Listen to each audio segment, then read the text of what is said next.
Picture a mashup of Bay Street swagger and a Friday night wine tasting, minus the pretension. We're Sean and Liz, your cork-popping career sommeliers, dropping hot takes on hiring headaches, uncorking the quirkiest office perks, and pouring you battle-tested job and recruitment hacks, one hilarious 2-sip challenge at a time. No PowerPoints, no jargon, just real talk, rosy pours, and your wildest interview stories shaken, never stirred, into a boozy brew of business banter. Grab a glass. This is where work wisdom meets wine wit.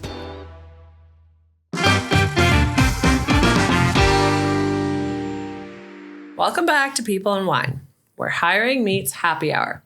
I'm Liz Livingstone. And I'm Sean Melanson, and we'll talk tips and maybe a few tales we probably shouldn't say, but hey, that's what wine's for. Yes, it is. So since our first episode, we've been keeping busy, drinking some wine, of course, but also keeping our eye on the market.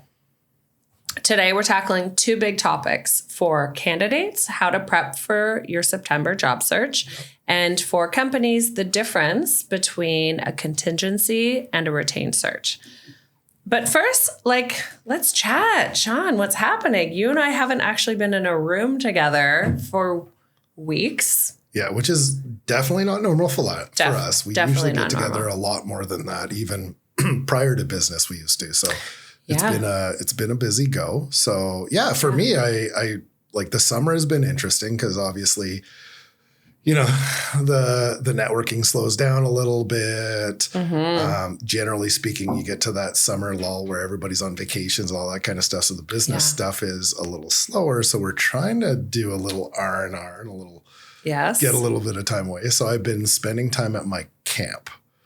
Elaborate. Yeah. So for those of you, camp. all of the people that aren't Northern Ontario people, we call cottages camps. Yeah. But specifically, I'm cautious of calling it a camp because ours is still at the very rustic stage, which we enjoy. There is no running water or toilets. So they're both, but they're old. Like we've got an outhouse. I didn't know you had running water. So yeah, I put running water in. So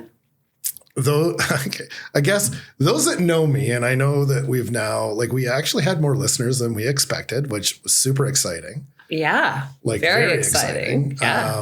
And not just our family, which we fully thought we were going to have. Yeah. Our first episode, I think we multiple times, and my wife said that I didn't give her a specific shout out. So shout out to staff. Shout out to staff. But I did thank my mom several times because that was the ongoing joke. But we actually had more people listen than we thought. And we got some great feedback and some great stories and that kind of stuff. And of course, I'm now off track again. But that's what we do. The ones that actually know me know I'm not really handy.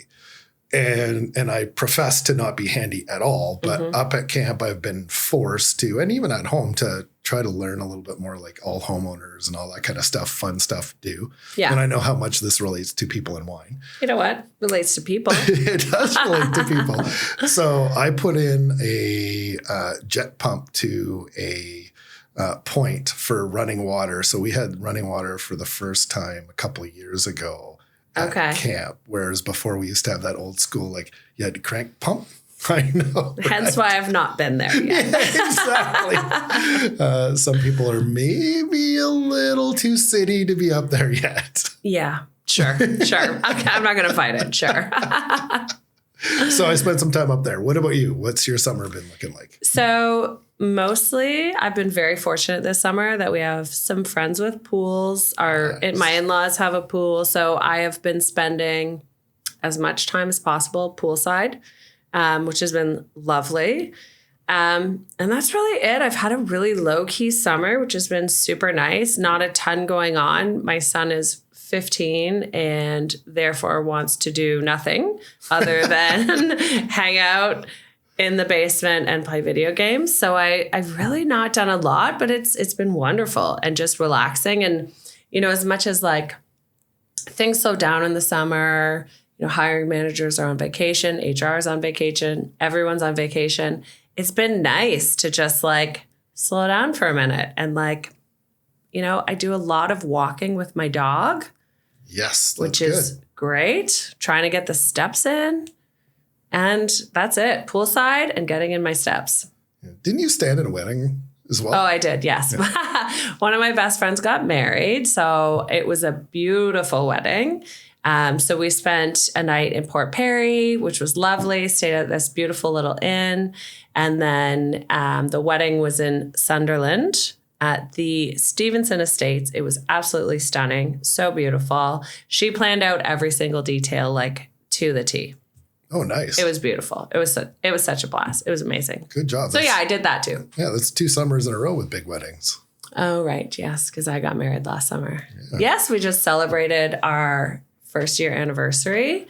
We didn't really do a whole lot. We're going to do a weekend in Niagara on the Lake, I think in the fall, because it's beautiful to go there then. But yeah, we just had a nice like family weekend, had lots of people stop by, lots of people call and wish us like happy anniversary. So yeah, it was really nice. Yeah, 1 year. That's a big one. It is a big one. Yeah.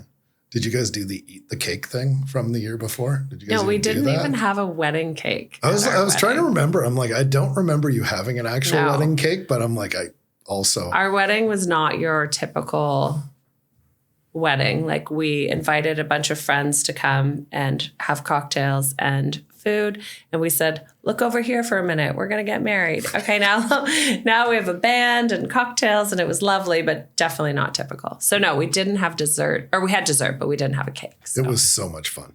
It was. Yeah, it was a while ago. Yeah. Anyways, I think we should move on.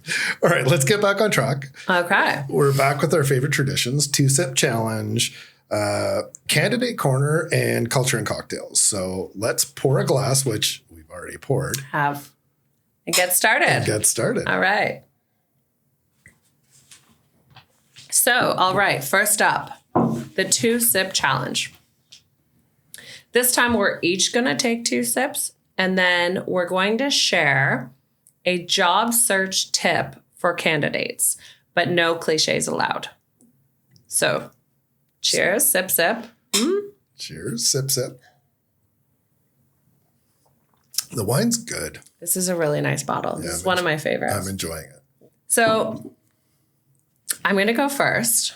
Okay. So, everything's good, but you're going to have to take an extra sip if you say update your resume. So I'm totally going to say update your resume. All right, fine. I have to. This is dangerous. Okay. Yeah. Don't worry. We'll make just a little one. Okay. I am going to say update your resume because it is very important that your resume is current and up to date. But more important than that, actually not more important, but equally as important is that your LinkedIn profile is also updated. Absolutely.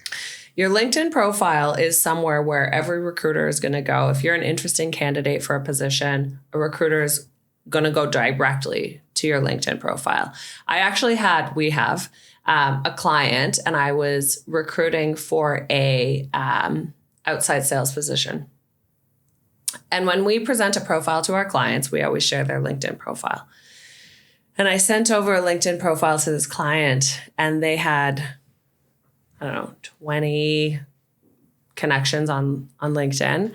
And he came back, he's like, how is this salesperson not on LinkedIn? Like and this day and age, my son will tell me I sound old, but this day and age, it's really important that your LinkedIn profile is updated and current and that you have more than 20 connections. So a couple things to help to refresh that is, first of all, your headline. So you want it to be something that's clear and compelling. And you don't want to just say, I work at X company and here's what I do. You want to actually include, skills and things that you're passionate about. So an example, marketing strategist, data-driven storyteller, helping brands grow. So you're not just keeping it simple. You're going to elaborate a little bit on that. The other thing is you want to have a professional profile photo. So this isn't Instagram. This isn't Facebook. This is... You mean a quick selfie doesn't count? No. No, and like a picture with you and 3 friends, with you in the middle, like cheersing a cocktail. As much as we're down with cocktails and wine, Absolutely. It's important that you have a professional photo on your LinkedIn profile, because this is how your next employer is this is their first, picture of you or image of you, and it has to be professional looking. Absolutely. So there's lots of good ways you can do that without having to spend, because we understand that sometimes candidates are unexpectedly out of work and looking for work and they're trying to update their stuff. Yeah. So we're not suggesting you need to get it professionally done, but if you can afford to do so, especially if you're looking for higher level positions, you probably have the funds to be able to do that stuff. But there's lots of great ways, and we probably won't get into that necessarily because that's not our podcast, but is there? Well, I mean, a quick one, though, is you can have a friend or a spouse or someone say, quickly just take a photo for me and have a very clear background with nothing behind you. So this black wall would work perfectly, or a white wall. You just want to make sure you're wearing contrasting colors in your clothing and smile nicely at the camera and wear something professional. That's really all you have to do. Smart. Something simple. That's all that really matters. Okay, so that's mine. What's yours? Okay, so just before we move on from that, because I just want to add a little bit. So with AI coming in, and we're going to have a whole episode on AI at some point, because it is really changing the world, period. Yes. We were just actually having a conversation next door, just getting, prepared for us to talk, which is pretty normal. And we had a conversation about AI and the impacts on everything, the world, the younger generation. And like I personally search more in ChatGPT and AI now than I do in Google, which is that's been my life, is using search engines. And all of a sudden I'm shifting over. And the world really is. It has changed dramatically. So with that, the overuse of AI can be an issue. And we've even seen it in business, very apparent right? as recruiters. And very apparent even in most people in business. Not everybody, because there's still people that are still probably resisting the urge or not up to date. But we really do try to personalize. And I get all of these AI tools can personalize to a degree, but it's super important for you to fact check. So if you're going to use AI, ChatGPT is a great one. Again, I don't have the details, so I don't want to say this is how you do it, but I could easily walk people through it. But there's a whole resume building tool within ChatGPT that you could actually put your current resume in and ask them to actually make it better, which is amazing. Yeah. And you got to know where to click and all of that. It's not just as simple as copy or and paste into to use. And the prompts for sure. But even with that, then you need to go in and personalize it. Make it sound like your voice. And even the look. So we're obviously recruiting for different positions, and I was going through some resumes this morning, and probably like 3 or 4 in a row, it's like the exact same format. It's the same icons used for like phone number, email, LinkedIn, and that is an example of someone who's gone in, put their resume into ChatGPT. Actually, a number of people who have gone into ChatGPT, put their resume in, and then just copy and pasted directly onto a document and shared their resume. And there's nothing wrong with that. But what I'm telling you is it's very apparent to people who look at resumes all day long that this is literally what you've done. So take the resume that ChatGPT creates for you and then, personalize the format. Make it your own, because you have to understand that millions of people are doing this now. Yep. And a recruiter looks through and sees ChatGPT, ChatGPT, ChatGPT. Yeah. And understand when we say recruiter, I think that can sometimes be the misconception that we're just talking about outside recruiters. Like, yes, we're a recruiting firm. Sure. We work at a recruiting firm. This is what we do. But we're very much like internal recruiters as well. And when we talk about this stuff, we're also letting you know that this is what a company's team of recruiters do as well. This isn't just Sean and Liz. This isn't just, the recruiting firms that are out there. This is every recruiter lives their life on LinkedIn and going through resumes. That's just 100%. Absolutely. Yeah. So I guess at the end of the story, use AI because it is a fabulous tool. But personalize it. Make it your own. Make sure that you go through every single document that you pull out of an AI tool and make sure there's no mistakes. Make sure that it all makes sense. And there's sometimes, we'll see a resume and it's like, enter date here. in brackets where somebody has literally like created it, not even looked through it, and there's missing information. Yes, absolutely. And I've seen that myself. And it tends to tell you a lot about the person. They clearly don't care about the job, which makes us less likely to reach out to them. Yeah.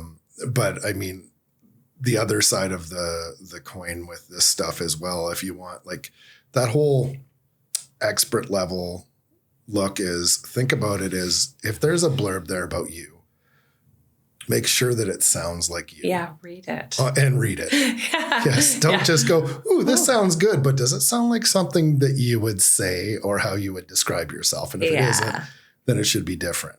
And then the other side of the dangers of AI is that they will, in absence of information, lie.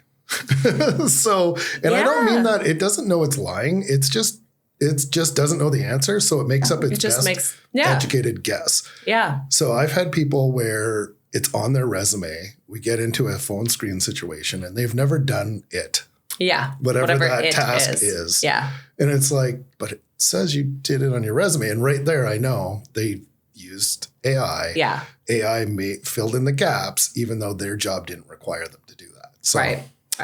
So I'm just putting that out there because I know everyone loves to use AI right now. As do we. Yeah. Love AI. But you have to just review your work. Yeah. Review your work. Awesome. So my tip for the 2-sip challenge, do I have to have another 2 sips or do my 2 sips at the start count? I think you're good.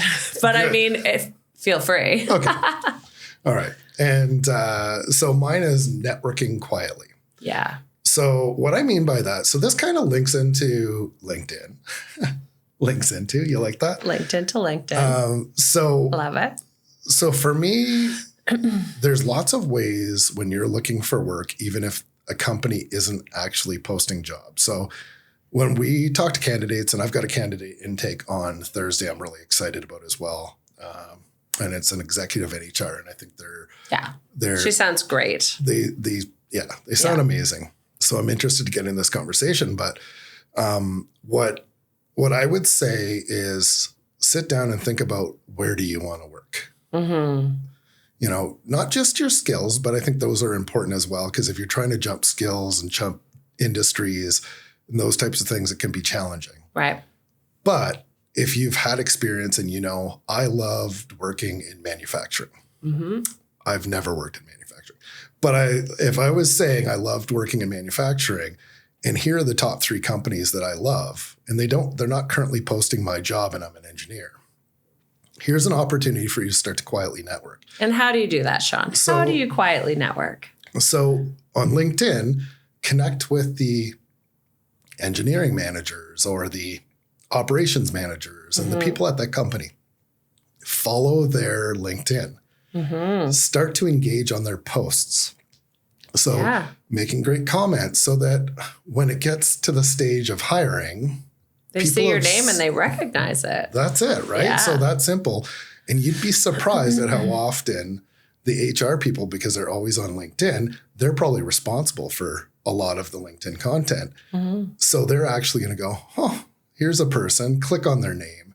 They go right to your profile and you've done what Liz has said and you've maximized your profile. Yes. It looks amazing. And you might actually get recruited by one of their internal recruiters and skip us. We don't want you to skip us. We're happy if you do, though. But we are. Yeah. We want candidates to land jobs that they want. Mm-hmm. So that's just one way, but you can be connecting with lots of people online. I think we said a last episode, connect with lots of recruiters. Yeah. All of those things will help you move the job search along faster. So don't just go to Indeed, go to Glassdoor, go to all these places where the jobs are posted. You can use AI as well, which is fun. Oh, yeah. Yeah, which is a whole different way to look for work that I've never experienced. But all of those things, and don't forget to start to do the things that will link you to these jobs. Yeah, yeah. So that's my advice. I love it. Okay, I kind of have one more. Okay, I like it. So I feel like, and this is something that candidates sometimes do, sometimes don't. We try to get them to, but it's practicing your interview skills. How often do you interview? How often do you actually have to sit down with somebody and sell yourself? Not that often. Like hopefully only once every couple of years when you decide to make a change. So I know myself, I've only interviewed, I think, 5 or 6 times in my life. I've been lucky because I've stayed with companies for a long time. Yeah. But I haven't interviewed a lot. And I think most interviews I've had, I've gotten the job. So you're right. Like you just don't practice that skill. No, you don't. So I'll share a personal story. Yeah, please. So when I was in 2016, I was interviewing for a position with a recruitment agency and I wanted this job. Like this, I knew I was going to love this industry and I knew that I had to kind of fight to get this job. So I probably spent over the course of a weekend about 10 hours at least preparing for this interview. So I read everything about the company that I could find on their website, all of their reviews, anything I could find online about them. I got practice interviews. I learned all about different types of interviews, what types of responses the company was looking for. So where did you get the practice interviews? Just online at the time. Yeah, I don't remember the exact like website or whatever, but just online. And I had my neighbor come over, probably had some wine, and had her like mock interview me. So, you know, I gave her the questions, I answered the questions, and then I, you know, reviewed my answers, reviewed and like came up with better answers. And I spent hours and hours and hours preparing for this interview because I knew it was important to me to get this job. And I knew that I had to prepare and I had to be prepared, especially going to interview with a recruitment agency where they are trained to interview people. I knew even more so. But regardless, like any industry, if there's a job that you really, really want, prepare for the interview. And not just, you know, when we are sending people for interviews, we make sure that they're slightly prepared, but we don't ever want to over-prepare a candidate because we don't want to mislead our clients. Yes. So we don't do any real coaching. No, we don't. We send them the company website. We send them the LinkedIn profile of who they're going to meet with. And a full job description if we have it, because when we post a job description, we pull out a lot of information. So we'll send the actual job description from the client. That's really all we send them. And we tell them to prepare.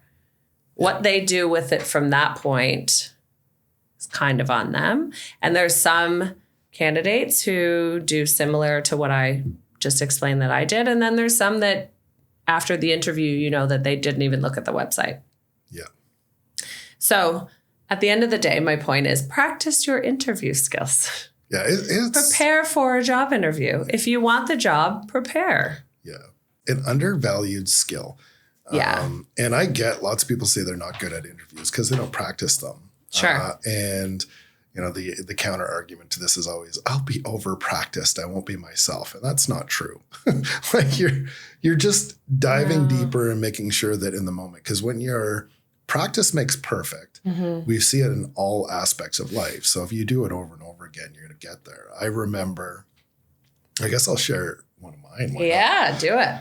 So when I was actually in an organization working with Liz at the time, and she was working in recruitment at the company, and there was a job posted within the company that I was applying for. And I feel like I can say this now only because we're very removed from there. But yeah.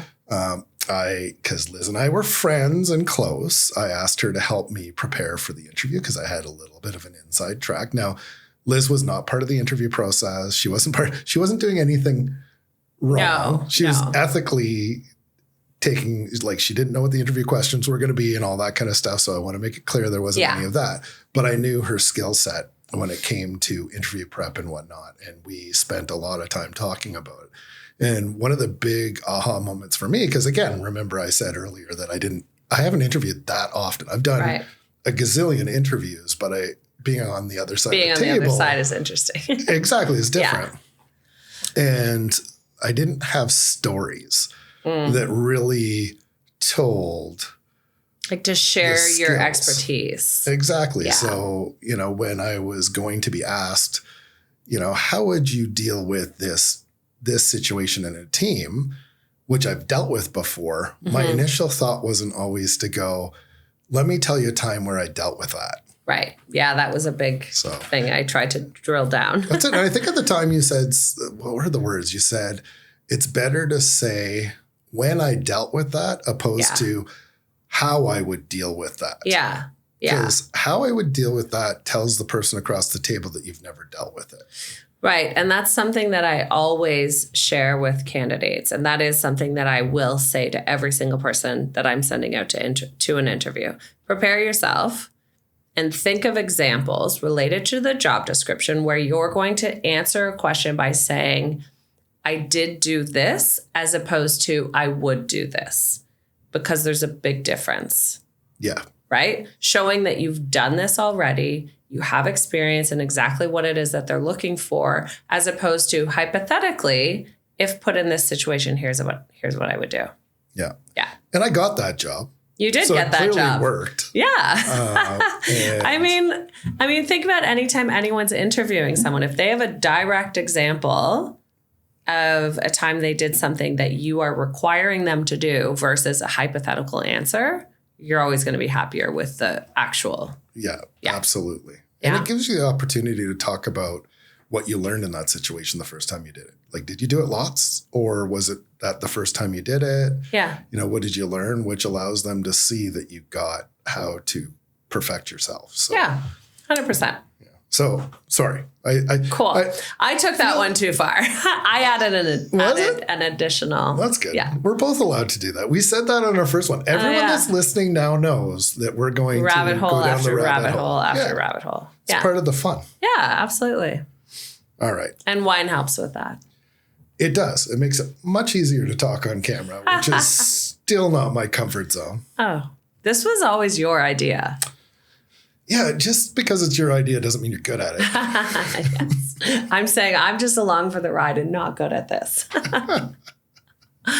Anyway. Yeah, so I hadn't done that yet. So, Oh my gosh, it's going to come out at least once per podcast. It's gonna Somebody mentioned it on that one of the people that listened through mentioned how they thought that was quite funny and asked for the origin story, which is not that exciting. I don't even know that I know the origin story. No, I didn't. I just said it's just something that Liz does from time to time, and I did it in the podcast. And that you've picked up. Yeah. Yes. We spend far too much time on camera together, being in two different cities for sure. Yes. Yes. Okay. All right. So now we're on to a quick sip break. Sure. Sure. We need a break. We need a break. Sure. All right. So after that break, we're going to get into our, the company corner edition of 2-Sip Challenges. Yes. And we mentioned earlier, we're going to talk about contingency and retained searches. And, if we can think of some funny analogies, we might add them in. I have some. Okay. I even wrote them down so I wouldn't mess them up. Oh, nice. But okay, we're doing funny analogies of contingency searches. I know it's searches versus retained searches. Okay. Yes. So contingency search is like speed dating, fast and with many options, but not always a deep connection, versus retained search, which is like hiring a matchmaker. More investment up front, but better chances of a lasting fit. Nice. Like the analogy towards dating. Because, I think we said that last podcast, too. I like talking about our last podcast, too.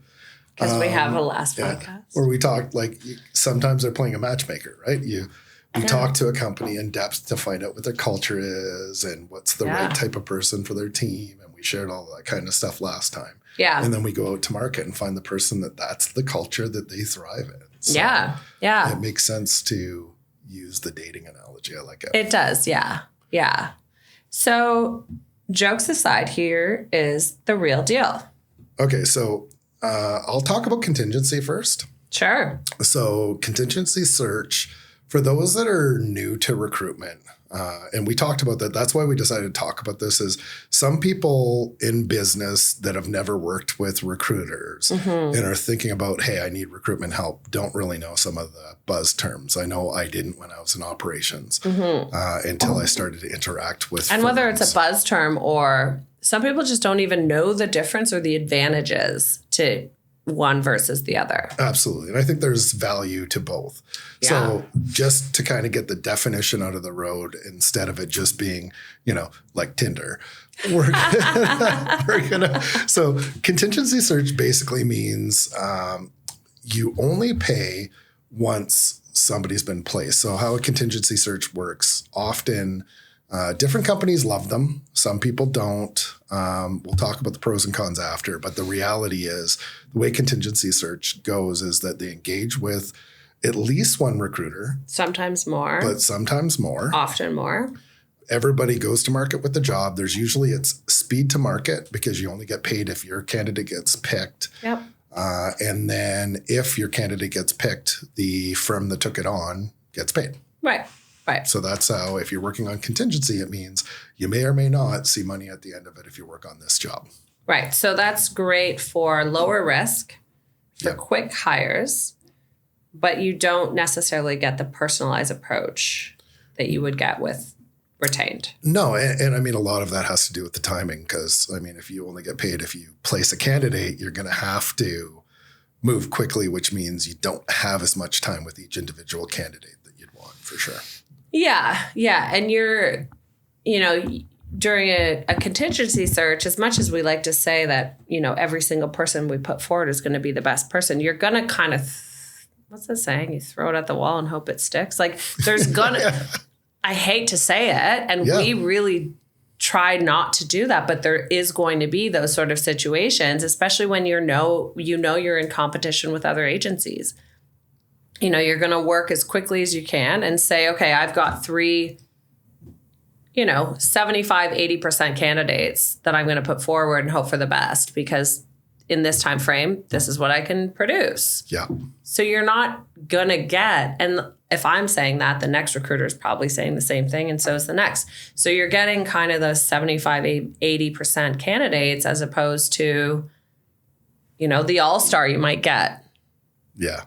Like that fit piece, if you value it as an organization, contingency is probably not going to get you there unless you're doing a mass hiring. Is the basic idea behind it. Yeah, for sure. So retained. Yes. So retained search. There you generally engage with one recruiter. They've got it. So, you find the recruiter that's got exactly what you're looking for to fill the position. We believe it's us. But did you do it? I did. I totally did it. You missed it? Nice. I was looking down at my notes. So retained search, and every organization probably his pay structure is a little different. But generally speaking, it's usually you get a portion of the fee up front. Yeah. We do full-on proper intake with companies, which most would do. You launch the job, you're working on it alone, you have resources for it, you put it to market, you spend on marketing because there's an investment. You say this all the time and I love it, especially I think it really resonates with people. If everybody has skin in the game, they're more likely to pay attention and focus on it. Yeah. Which gives your brand a better touch for candidates. So yes. If you think about in any industry, in anything in the world, really, if 2 people have skin in the game, both people are going to be more invested and you're going to have a better outcome. If one person is, putting all the money out and the other person is just kind of hanging out waiting for, whatever the outcome might be, like it's never going to be the same collaboration. You're never going to get the same outcome. It's never going to be, that collaborative working experience, which that's what you need to have. If you're hiring for your company, what is more important than the people that work for you? Nothing.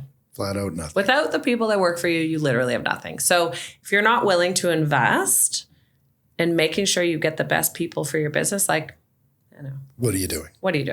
I mean, obviously, we're very passionate about the recruitment side of things. Yeah. But almost every leader I've ever worked with says the same thing. People are the most important thing. So 100%. Think about where that people part starts. Yeah. So retained search, there's a part of the fee paid up front. Yeah. And then go to market, deliver the candidates, which are generally a better quality. So your short list is usually 3 people or 4 people or 5 people that you can actually hire, which saves your hiring team a lot of time in interviewing, and that you're just getting delivered great people. And then once they're hired, the remainder of the fee is paid. Everyone's happy. Yeah. And I can say that the majority of our retained searches, which we do most of, the people have stayed at the company. We have very few people that aren't still at the companies that we place them in. And like, that's something to be said 2.5 years, over 2.5 years into our company. Yeah. A lot of them have been promoted and we've backfilled for them, which is amazing. Which is wonderful. And most of our clients have been repeat business, other than the one-offs that they really don't have a big enough team to be hiring regularly. But we expect to see them at some point again, too. Oh, absolutely. It just is going to be every 3 or 4 years as opposed to every few months. Exactly. Yeah. So that's kind of the difference between, that's what contingency search is and that's what retained search is. Just for those that don't really understand recruitment. But we got a little bit into the pros and cons, but let's maybe go a little deeper. Yeah, I think so. So pros of contingency. So you're not paying anything up front. Yeah, so no risk to your company. There's no risk. Yeah. You can engage with multiple recruiters. So you can have more than one person working on the job. So you can have different talent pools that way. So, different people talk to different people. So there's that as well. And again, like low risk financially. Yeah. So this type of search is often used for mid-level roles or positions they want to fill really quickly. Like if someone resigns, you're like, I need somebody tomorrow. You reach out to a bunch of agencies and they all provide you candidates by the end of the week. That makes sense. Yep. So that's kind of the pros for contingency. So cons, there's like no exclusivity. You may get prioritized by a recruiter. You may not, depending on whether or not they feel they're going to be able to fill the role. Because if they don't feel they're going to be able to fill it, they're not going to really work all that hard, because there's no guarantee that they're getting paid. That's it. So both sides, as you said before, they don't have skin in the game. Only one side has the skin in the game. So they have to decide how much skin they're willing to give. Yeah. There's less control, or the coordination might not be as great when you're dealing with multiple people. The candidates might not be getting as great of an experience because, again, the recruiter might not get paid. They may not, even tell the candidate after they submit their profile whether they're moving forward or not, because they're so concerned on getting another candidate in. Like, it's definitely not creating a good employer brand, which we talked about in our last podcast. Absolutely. Yeah. So those are kind of pros and cons of contingency. Yes. Anything I missed you want to touch on? I don't nothing that you missed specifically. I think that, after being in the industry and working in it and seeing both sides of it, I can see the operations and business side of it. I can see the firm side of it. But one of the things that I've seen most of the hiring managers take a lot of value in is having good quality candidates, but the pool not being gigantic because of time. So I think the big one for me, the big downside to contingency is you're likely going to get flooded with, you're not getting that pared down to the best 3, 4, or 5 candidates you're probably going to see, depending on how many recruiters. Now, if you go exclusive with a recruiter and go contingency, I know we handle it differently. I don't know how other firms do, but we try to keep it feeling fairly similar as best we can. But you're certainly probably not getting that pared down. Now you're having to go through the screening and you're doing a bunch of work that you're really supposed to be paying the recruiters for, which is and you're paying more for contingency than retained. So you're paying more and you're having to do more work. The other thing that I forgot to mention with contingency is we're going to send you a profile as we get it. So you're going to get one on Monday, one on Tuesday, one on Wednesday. Perhaps.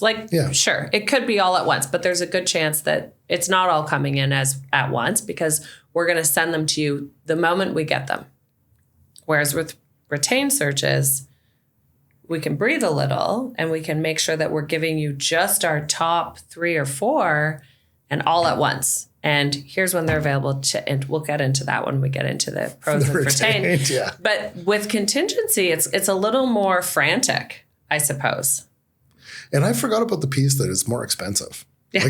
That's the piece that I've still struggled with is I get there's no, you're going to pay it anyways. So why not get the best experience? Why not have the best experience, the best candidates and pay less? Yeah. So, and it is there's some firms that will only do retained. We're still at the stage where we do both, but we still do mostly only because every customer that goes to any business, they want a deal nowadays and what kind of discount. And we just on contingency, there's nothing there because you haven't made a commitment. Yeah. We can't really offer a discount if we're in competition and there's no guarantee that we're working together. That's it. Yeah. Yeah. So, negotiation is that. It's a negotiation. Party A gives, party B gives, and we come to an agreement. If only party A is giving, why are they going to do that? That's it. Yeah. And I think that's consistent across the industry. But of course. To me, it's always been a weird one for me. It's maybe they don't actually want to hire. Well, we came across that. Yeah. So I know this is a bit of a rabbit hole, but I think it's important. I think it's a good example. And obviously, we never share client names, former or current. We don't share candidate names, current or former, and nobody would know the story anyways. But can you share, we just had a recent experience that was just bad for everybody, really. Yeah, sure. So this was a contingency search. We engaged with this client. They called and said, we actually have a number of positions that we'd like to hire. This one specifically, I'm not even going to say what the role was because it doesn't matter. But I need, A, B, C, D, E, F, G, essentially to Z. I need this perfect person for this role. No problem. And this client did not want to do a retained search. They had experiences in the past that weren't wonderful. So they said, no, I'm not doing retained. I'll do contingency.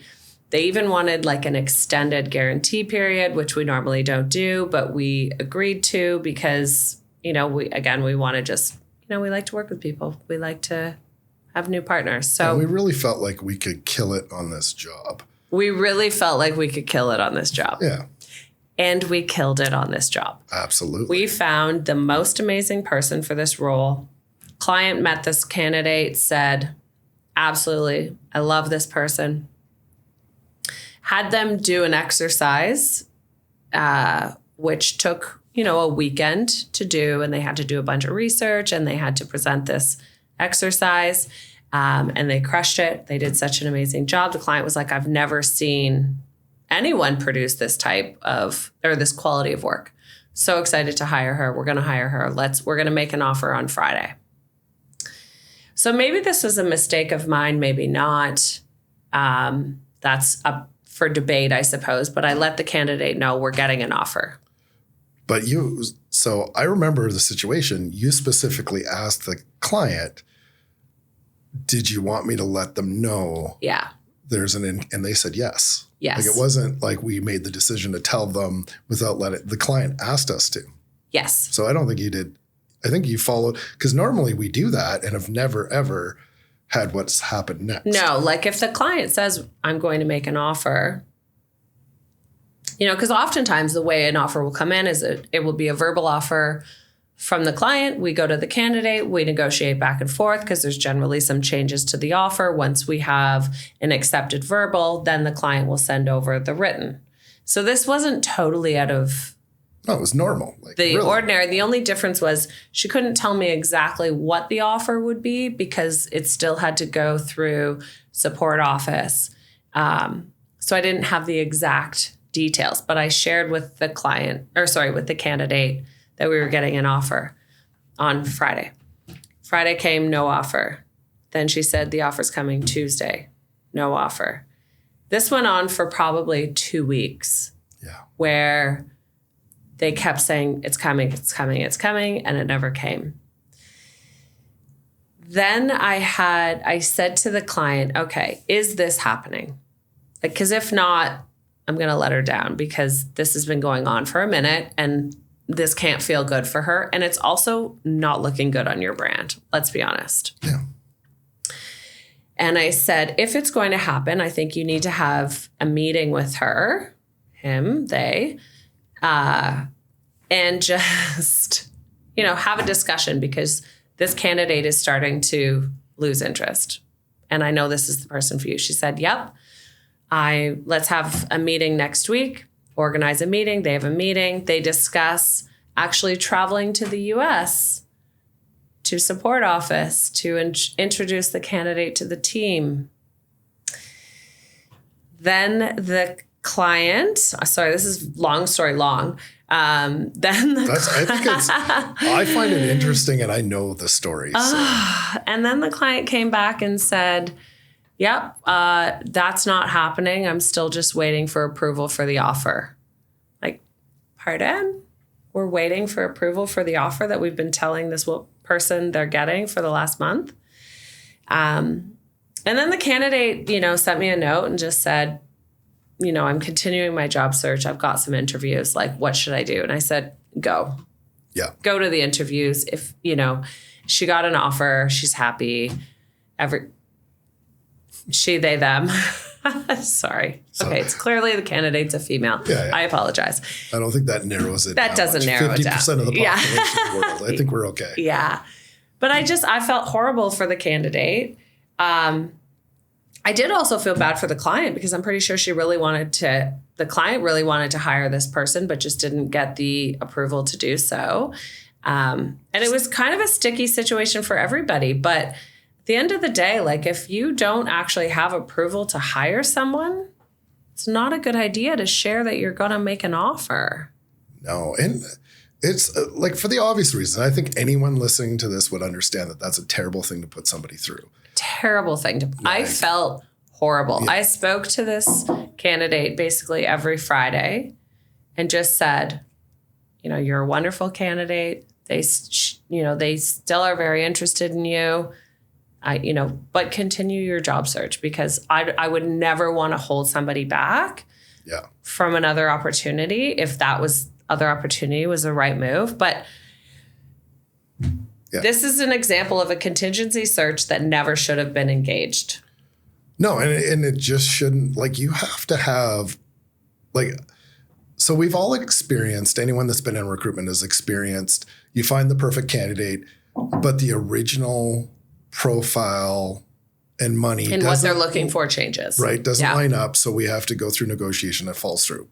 And understand we're not telling this story because we feel like it's not what we lost. It's what has nothing to do with us. I just feel for the candidate. Yeah, what the candidate went through is just horrific.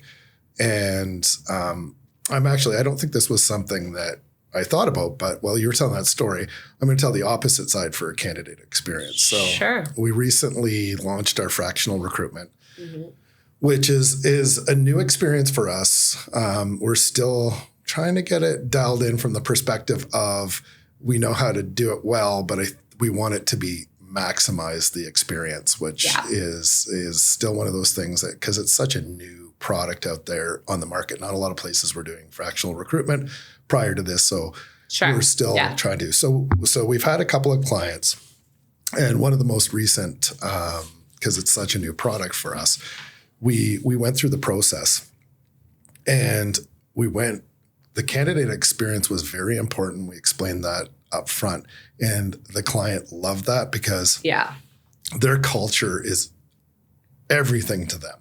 So they wanted that 100%. to happen during the interview process, which we did. And in fact, we ended up going over the hours that were just to keep that candidate experience, and just wrote it off to, hey, this is great client experience, great candidate experience. Yeah.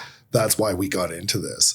But it was such a polar opposite of the other client. Like, they just didn't get that this represents your brand, your culture, and you're sending a message out to the world via this person that you guys just don't operate professionally. Like, imagine somebody telling you you're getting an offer and then them just go away. Like week after awful. Week after week, continuing to say, no, it's coming, no, it's coming, no, it's coming. Yeah. So I think tying it back to the contingency search, that's such a great example of why contingency sometimes, because both sides don't have that vested interest that something can fall through, and the company is not like, they're not looking at their losses the same way, I think. Yeah. And they still should be, because it's just as big a loss. And I think this person would have been unbelievable. Oh my gosh. She would have crushed it. Yeah. Somebody else gets the benefit. Yeah. Yeah. Yeah.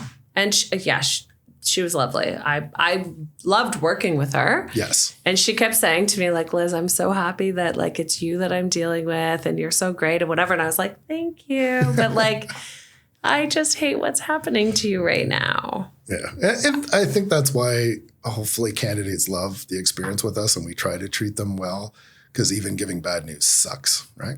Yeah. Yeah. Perfect. Okay. So moving on. Pros and cons of retained now, right? Oh. Did we go over that? I feel like we're talking way too much today. Oh, wow. We're into... Yeah. I didn't realize how long it was. So. Okay, let's just talk about the pros of retained real quick. Yeah. Okay, so you get a dedicated person who is focused on, a much higher quality and very tailored candidates. As I mentioned before when we were talking, when we present candidates on a retained search, we can take an extra day or two if necessary. We do work very quickly.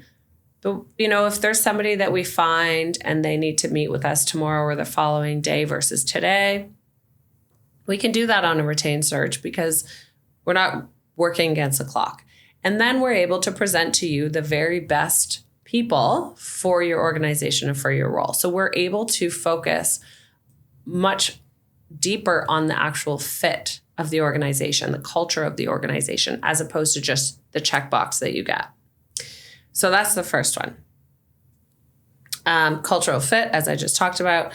We can be, very strategic with our marketing plan as well. So if we, decide to engage in a retained search, we have a very specific, target area, target audience of who we're looking for. We can create that marketing plan, and we can invest money into that marketing plan that we wouldn't necessarily on a contingency search, because we don't know the outcome on a contingency. Retained, we know the outcome. So us putting additional money into a marketing plan is just part of what we do.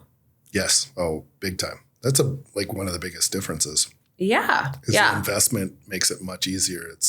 We've got the funds available. We know that we're partnered. Yeah. So, if we have to cut into margin, we just cut into margin because we want the result to be what it should be for the client. Period. Yeah, absolutely. And then the other thing is just a much more streamlined process. So, we engage, we do our intake, we learn the culture, we learn the role. We go to market, we put out our marketing plan. We have our candidates, then we present you the candidates, and then you interview the candidates.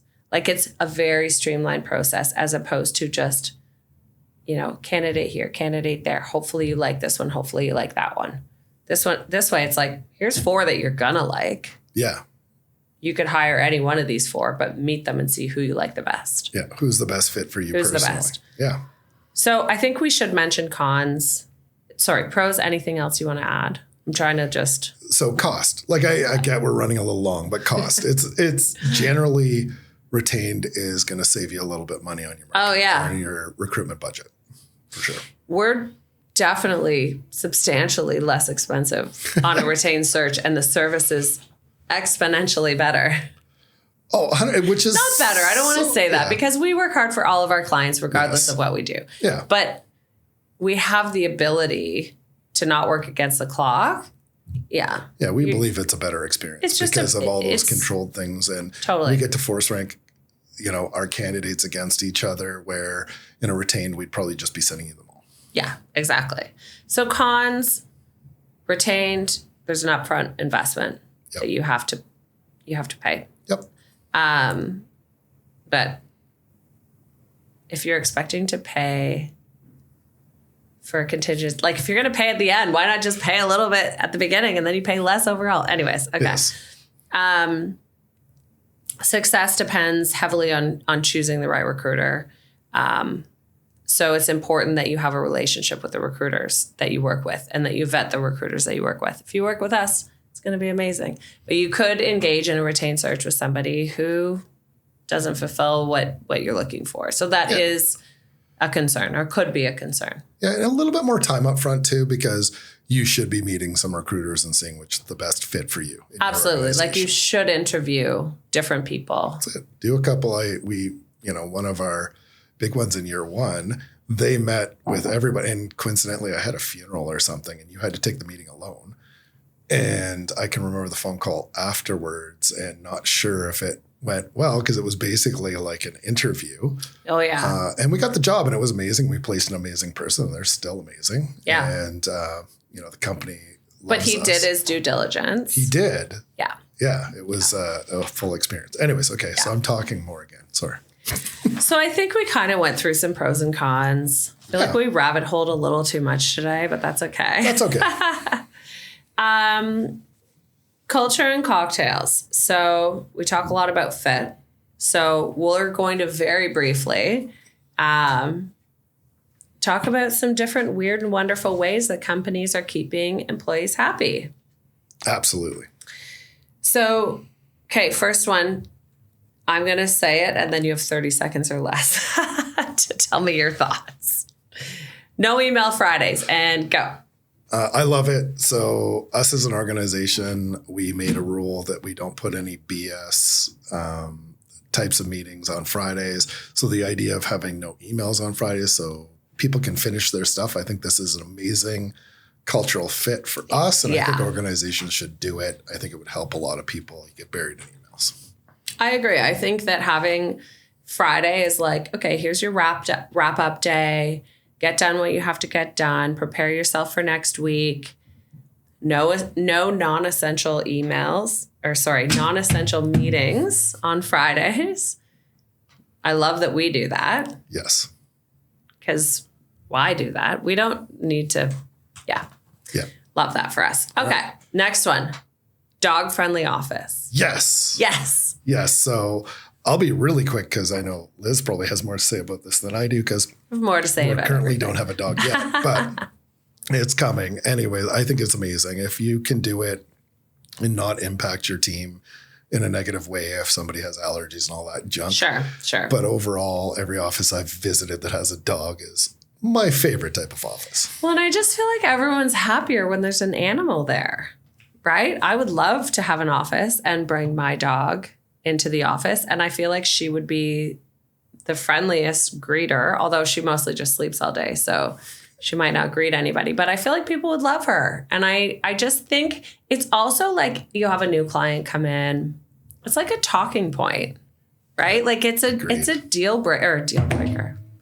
I have to be done talking soon. It's an icebreaker. It's an icebreaker. I'm like, are you saying deal breaker? No, deal maker. Icebreaker. Yeah. Okay. All right. I think it's time to wrap up. So people have listened to us enough. Is that what you're saying? I think we talked for a long time today. I was like, do you think this is going to be long? Do you think we have enough prepared? Yeah, maybe a little bit too much. Too much prepared. Well, that's okay. Still not even too much prepared. Podcasts. Too many rabbit holes. I think just the right amount of rabbit holes. Fair enough. Okay. So, second episode. Sean, how do you feel? Any takeaways? Yeah, I mean, I'm going to try to make it quick because I know people that are listening. Thanks again to our Hopefully they didn't drop off yet. If you're still here, we love you. Yes, we love you. Thank you listening to us babble on. But I'll be quick. I felt a lot more comfortable. That's probably why I babbled a little bit more than I normally would. I think we talked about some amazing things. I like where we're going with this from a standpoint of I think there's some quality in there for both sides. Hopefully you took a little out of it. I know I enjoyed it again. I thought we had some fun. Yeah, I felt a little more comfortable this time. Again, probably babbled a little bit more.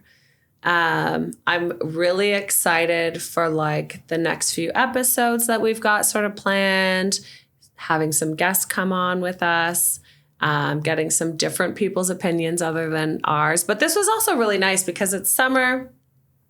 Although this probably will air in the middle of September-ish. We're hoping end of August. Okay, whatever. But for you and I, it's summer. We haven't really like hung out a whole lot in the summer, which normally we see each other all the time. So it's nice to just like sit down, have a chat. So yeah, I really enjoyed it. Okay, so thanks for joining us on People and Wine. Don't forget to subscribe, share with your network, and send us your questions or workplace stories. We love hearing from all of our listeners. The many tens of them. The many tens of them. And, all of those that are listening, please share, like, comment. Please share, comment. We would love to hear comments from anyone who would like to comment. Yeah. Please be nice to us. It's so helpful. Yes, be nice to us. Okay, right. So until next time, cheers to smart moves. And good wine.